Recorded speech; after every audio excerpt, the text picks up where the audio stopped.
Man, we truly haven't seen anything yet.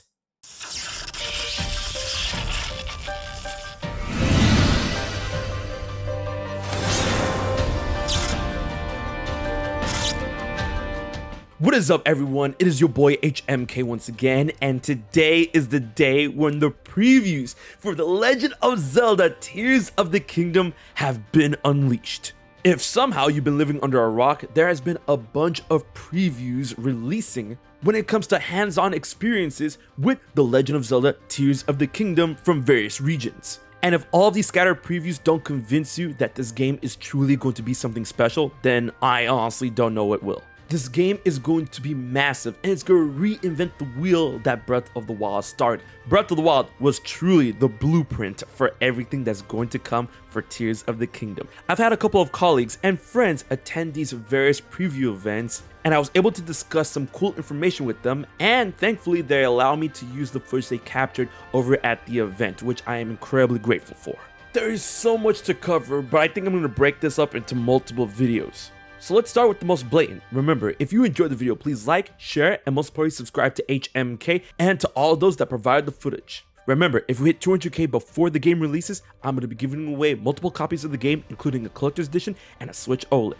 Alright, let's literally dive right in.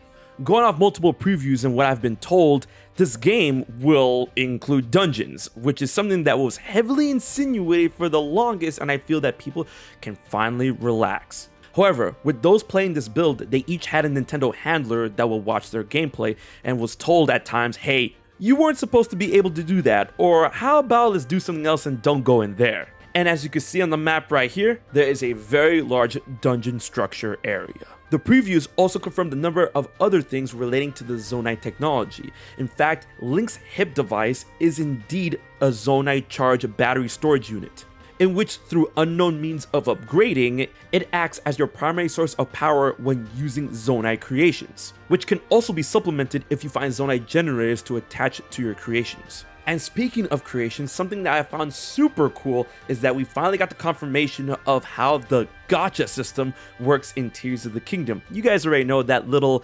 gumball looking orb machine that we've seen in trailers. Well, if you load up Zonite charges, which you get from destroying Zonite constructs, you get a random number and a random assortment of Zonite technology that is in capsule form that you can actually hold within your storage.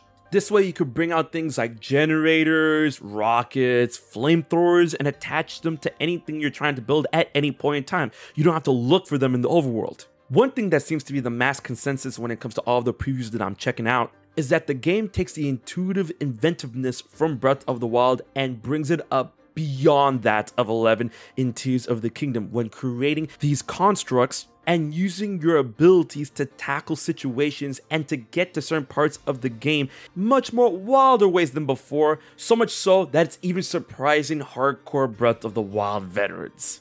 While world puzzles can be approached in any situation just like in Breath of the Wild, you have to stay on your toes and think quickly when creating Zonite creations and dealing with the enemies in this dangerously updated world, in which the gameplay preview included that of moblins, bokoblins, as well as boss bokoblins and bokoblins in armor? But it's cool because the fuse mechanic gives you such an edge in combat, thanks to the utilization of items and ingredients, both new and old, including that of bomb flowers, flowers that confuse and blind your foes, and the utilization of ores such as rubies, topaz, and sapphires, which create gigantic elemental explosions. There is even a preview I saw where someone fused a bomb barrel to their shield, blocked an attack, and was able to set off the bomb while blocking the blast of the bomb and be okay while everyone else wasn't.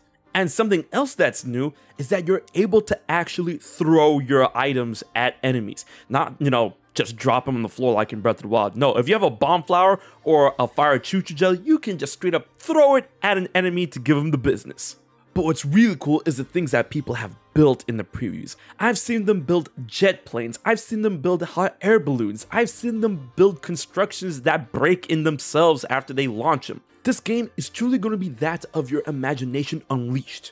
And apparently there's tons of quality of life changes when it comes to going from Breath of the Wild into Tears of the Kingdom, such as a cookbook that records your cooking creations. as well as the ability to bring a one-use pot anywhere. When it comes to the new things within Tears of the Kingdom, there's a ton more to go over, but the main consensus when it comes to those invited to play the game and Nintendo watching them is that they were surprised to see so much creativity when coming up to various solutions to each problem presented in the preview aspect of the game. And I can feel it in my bones that this is gonna be something special. Thanks once again for watching the video. If you liked it, please like, share, and most importantly, subscribe to HMK. There are a bunch of more videos coming very soon as we inch closer to the release on May 12th. And big thanks once again to my colleagues for providing some awesome insight from their gameplay and providing gameplay footage. Stay on your toes. Until the next video, this has been HMK, and I'll check you guys later.